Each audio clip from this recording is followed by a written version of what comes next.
Со посадување рози до подобар амбиент и почист воздух, на редовниот состанок на градоначалникот со директорите на основните и средните кочански училишта, библиотеката Искра, музичкото училиште и детската градинка Павлина Велјанова, покрај редовните теми, посебно внимание беше посветено на организирањето на Денот на розите во Кочани.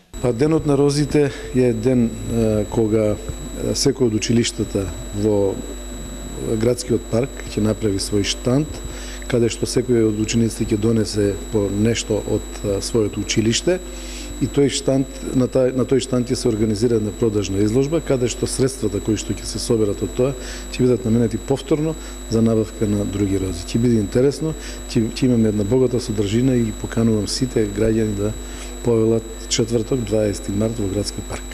На состанокот се договараа деталите околу организирањето на пролетниот крос во Кочани. Посебно разговаравме за традиционалниот крос, четврти пат поред, како е возобновен кросот, кој што ќе се одржи на 21 март на градскиот стадион, каде што ќе земат учество сите ученици, од најмладите па до студентите. Иницијативата за садење рози се темели на резултатите на студија спроведена од група професори во 2002 година, со која се утврдило присуство на олово и други тешки метали во воздухот и дека во цветот на розата се абсорбираат големи количества на тешки метали.